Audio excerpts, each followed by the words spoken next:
경기도 화성군 어처구니 없는 기록까지 남겼습니다. 숨진 지체로 발견된 언론에선 연일 특종이 쏟아졌습니다. 형사들 역시 연쇄살인범을 잡기 위해 수사력을 집중했지만 범인의 윤곽은 쉽게 잡히지 않았습니다. 이때 다른 지역에서 발생한 동일 수법의 살인사건. 범인의 근거지에 대한 중요한 단서가 될 수도 있었지만 의외의 걸림돌이 있었습니다. 그 범행 수법이 대단히 유사했던 수원 여고생 그 살인사건, 이것을 관할 지역이 다르다는 이유로 연결을 시키지 못했어요. 특히 이제 불행하게도 그 사건에 직접 참여했던 그 수사팀들이 수사 과정상에서 용의자 중에서 한 명이 사망함으로써 사법 처리를 받고 팀이 해체되는.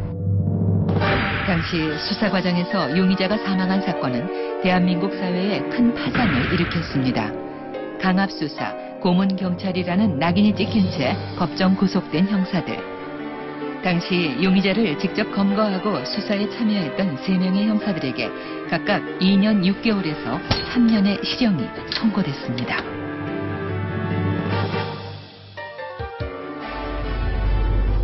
당시 사건에 대한 진실은 무엇일까? 제작진은 구속됐던 3명 중 1명이 지방에서 농장을 운영하고 있다는 사실을 확인, 그의 집으로 찾아갔습니다. 과연 그를 만날 수 있을까요? 계십니까? 아니, 항상 예. 그래서, 안 하는 부분에 대해서라도. 아니, 전혀 나는 개입하지 말라. 이제 더 이상 얘기하면 화날 거니까 가셔. 그냥 가셔. 그래서 아니, 됐다. 나 지금 어떡하라면 빨리 또 올라가야 되니까. 더 이상 나한테 이렇게 하지 마시고. 저희도 그 부분 때문에 제가 찾아뵌 겁니다. 제가. 아니, 그러니까 나는 할 얘기도 안 듣으니까 그냥 가시라고, 날 빼고. 가셔. 네, 그러면 대신 선생님. 시간이 많이 흐른 거는 충분히 이해가 되는데요. 아니, 그런 거 묻지도 마시고. 그냥. 몇 가지만 말씀해 주시면 안 될까요? 몇 가지만 그냥 말씀해 주시면 제가 팀에. 그냥 가셔. 네. 안 한다고 했잖아요.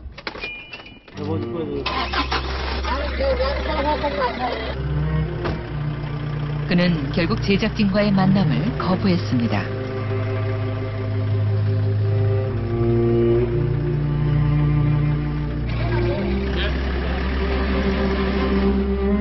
지인을 통해 나중에 확인한 사실은 그가 형사 시절 기록이나 사진을 모두 찢어버렸다는 것. 그는 과거에 대한 기억을 모두 지워버리고 싶은 걸까요? 제작진은 또 다른 형사를 찾아보기로 했습니다. 실례하겠습니다. 저 혹시 여기 조강식 씨라고 예전에 형사 하셨는데 저희가 지금 조강식 씨를 찾고 있거든요. 혹시 어디 살고 계신지 알 수 있을까요? 글쎄, 명부를 찾아봐야 되었는데요. 용의자의 사망사고로 하루아침에 파면당한 형사. 사고 이후 26년이 지난 지금 그의 기록이 아직 남아있을까요?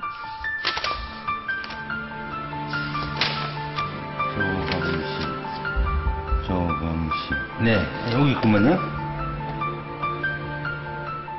제작진은 마지막 기록에 남겨진 주소를 찾아가 보기로 했습니다. 과연 이곳에서 그를 만날 수 있을까요?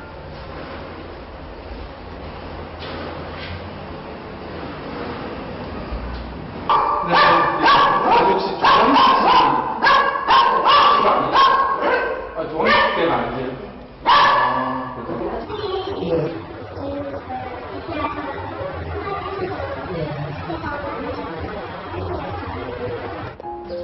일단 제작진은 무작정 기다려보기로 했습니다.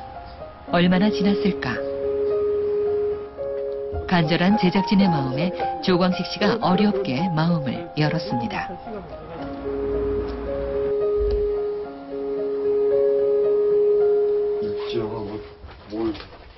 그가 가장 먼저 보여준 건 오랫동안 간직해온 낡은 봉투.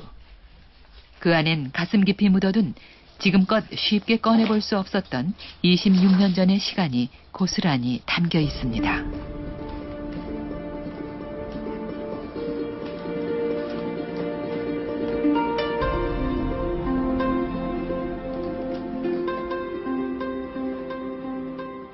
바뀌었죠, 인생이. 바뀐 거죠. 잘 나가다가 그냥 어떻게 운이 없는지. 누구보다 성실한 형사였지만 하루아침에 파면과 불명예 퇴직, 정과자라는 신분으로 뒤바뀌어버린 인생. 그가 구속되면서 2명의 용의자 중 1명은 무혐의로 풀려났습니다. 그때 나이 33. 한창 피가 뜨거웠던 열혈 형사는 범인도 놓치고 명예도 놓쳐버렸습니다. 수사가 다 백지화. 근데 단순죄 폭행은 나올 수 있죠. 단순 폭행. 이렇게 뭐 욕하거나 뭐 한 대 뭐 찾거나 뭐 이렇게 그런 건 좀 있다고 봐야죠. 가만히 있을 일 없었고 수사할 때. 그렇지만 죽은 것에 대해서는 관계가 없다. 우리 그냥 인과관계가 없다 그죠. 재심 청구. 그는 여전히 26년 전의 억울함을 풀고 싶습니다. 재심 청구 판결문 이거 뭐 서류 근래 와서 뭐 전에 한번 고등법원에 접수했어요. 하지만 새로운 증거가 없다는 이유로 그의 억울함은 받아들여지지 않았습니다. 그는 2년 6개월의 형량이 억울한 게 아닙니다. 26년 전 자신의 수사가 틀리지 않았다는 것, 누구보다 최선을 다했다는 것을 인정받고 싶을 뿐입니다. 제 명예를 찾는 거죠. 명예를 찾고자 해서 뭐. 지금 그럼 결론으로 명예를 못 찾으신 건가요? 그렇죠. 아직은 모르는 사람들은 지금도 그때 그 사건이 뭐 고문 사망이구나 해가지고 그렇게 알고 있으니까. 왜 그때는 말을 못 했을까요? 그때는 뭐 너무 그냥 여러 사람 시끄럽고 또 그때가 우리 사건 터질 때가 박종철 사건 고문 사건 1주년 기념식 날이에요. 강압수사, 고문경찰에 대해 가장 민감했던 시절. 자신을 바라보는 주변의 시선은 가장 무서운 형벌이었습니다. 답답하셨겠어요. 어떻게 또 이미 구속돼가지고 뭐 들어가 있으면 뭐 아무 말도 못하니까.